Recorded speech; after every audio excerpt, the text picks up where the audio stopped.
Welcome to Study Ahead. Today's topic of discussion is working capital management.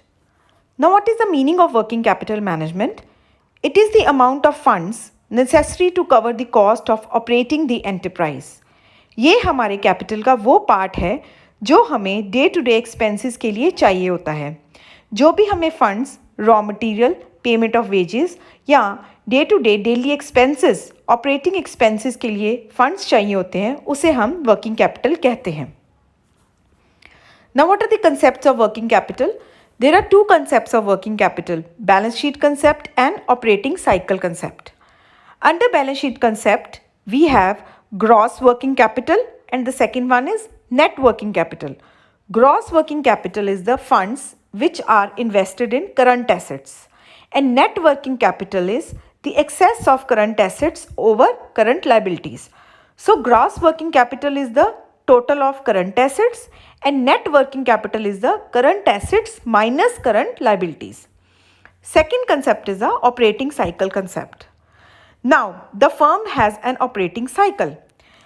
हम raw materials purchase करते हैं, stores purchase करते हैं, उसके लिए हमें फंड्स चाहिए होते हैं.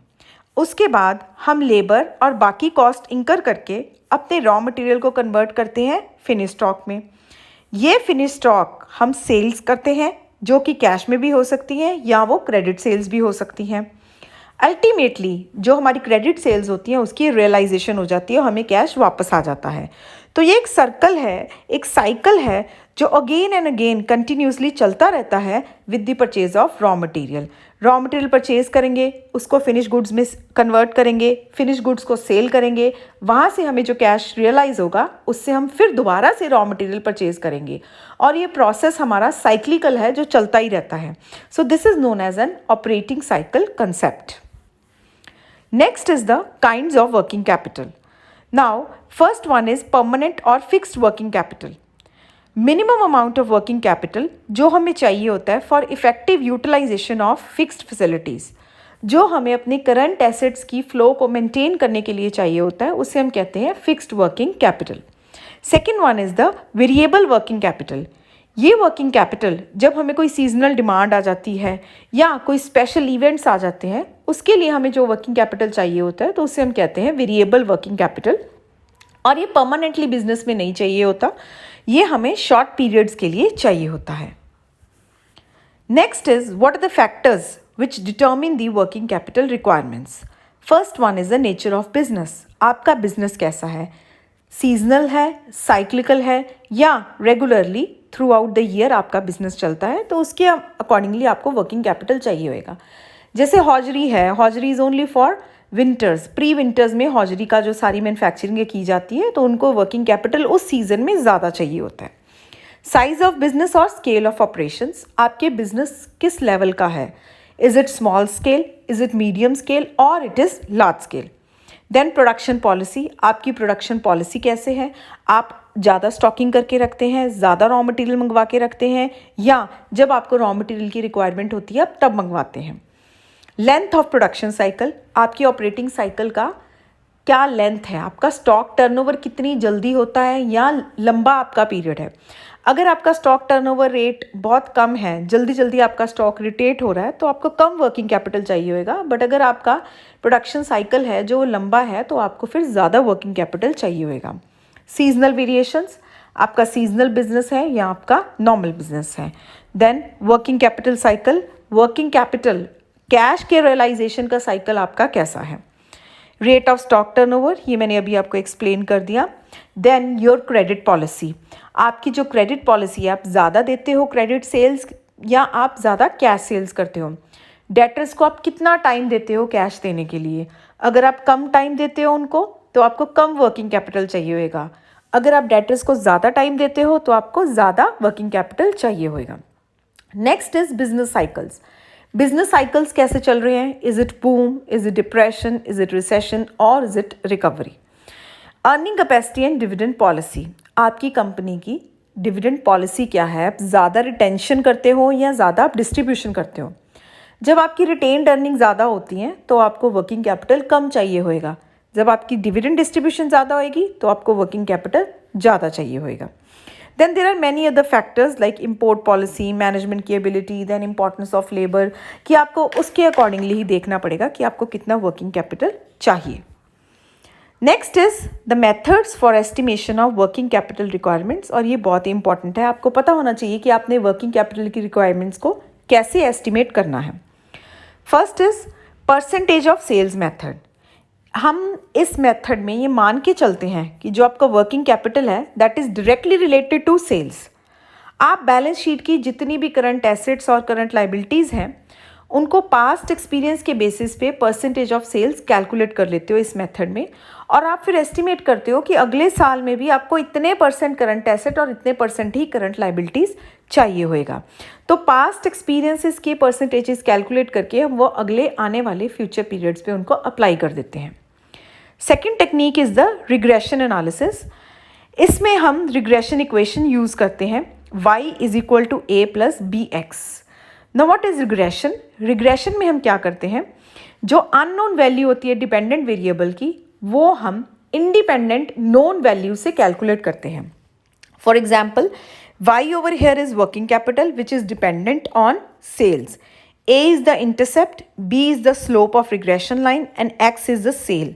Sale is an independent variable. जो हमारा वर्किंग कैपिटल है वो डिपेंडेंट है किसके ऊपर? सेल्स के ऊपर. तो जैसे जैसे सेल्स होएंगी वैसे वैसे हमारी वर्किंग कैपिटल की रिक्वायरमेंट है जो वो निकल के आ जाएगी. Third method is the cash forecasting method. जैसे हम एक कैश बजट बनाते हैं उसमें हम कैश रिसीट्स और कैश पेमेंट्स लेते हैं, ऐसे हम कैश फोरकास्टिंग मेथड हमारा है. फोरकास्टिंग करते हैं हम कैश रिसीप्ट्स की और कैश डिस्पर्समेंट की during a future period of time, कि आने वाले फ्यूचर में हमें कितनी कैश रिसीट्स आएंगी, कितनी हमारे पास कैश पेमेंट्स आएंगी. तो अगर एक्सेस ऑफ रिसीट्स है पेमेंट्स के ऊपर तो इसका मतलब हमारे पास क्या आएगा? सरप्लस. और अगर एक्सेस ऑफ पेमेंट्स है ओवर रिसीट्स तो इसका मतलब हमारा आ गया deficit. This is the amount of working capital required. ये हमारा निकल आएगा amount of working capital required हमें कितना चाहिए. Next method is the projected balance sheet method. हम एक बैलेंस शीट फ्यूचर डेट की प्रोजेक्ट कर लेंगे, फोरकास्ट कर लेंगे for forecasting the assets and liabilities. Assets and liabilities की हम एक फोरकास्टिंग करके एक प्रोजेक्टेड बैलेंस शीट बना लेंगे, और excess of estimated total current assets over estimated current liabilities is calculated, जिससे हम कैलकुलेट कर सकते हैं अपना वर्किंग कैपिटल. बट अगेन ये मेथड भी जो है it is based on estimation only. The last method is the operating cycle method. जैसे कि मैंने आपको शुरू में बताया कि वर्किंग कैपिटल का एक कंसेप्ट होता है दैट इज़ ऑपरेटिंग साइकिल. तो हम ऑपरेटिंग साइकिल के जो भी कंपोनेंट्स हैं उससे हम अपनी वर्किंग कैपिटल की रिक्वायरमेंट्स निकाल सकते हैं. Now longer the period of cycle larger is the requirement of working capital. ये मैंने आपको पहले भी बताया था कि अगर जितना हमारा लंबा होएगा ऑपरेटिंग साइकिल या प्रोडक्शन पीरियड उतना ही हमारा वर्किंग कैपिटल की रिक्वायरमेंट ज़्यादा होएगी. तो वर्किंग कैपिटल रिक्वायर्ड, इसमें कुछ फॉर्मूलाज हैं वो हम कैलकुलेट करेंगे. It is cost of goods sold into operating cycle in days upon 360 days plus desired cash balance. तो इसमें अलग अलग levels of stock of raw material, stock of work in progress, stock of finish goods सारे हम calculate करेंगे, जिसको हम total करके अपना वर्किंग कैपिटल रिक्वायर्ड निकाल लेंगे. First is stock of raw material. This is equal to budgeted annual units of production into estimated cost of raw material per unit into average raw material holding period in days, months or weeks upon number of days, months, weeks in a year. Next is stock of work in progress.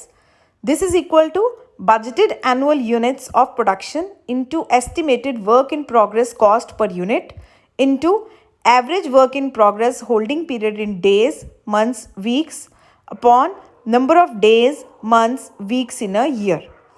Next is stock of finished goods.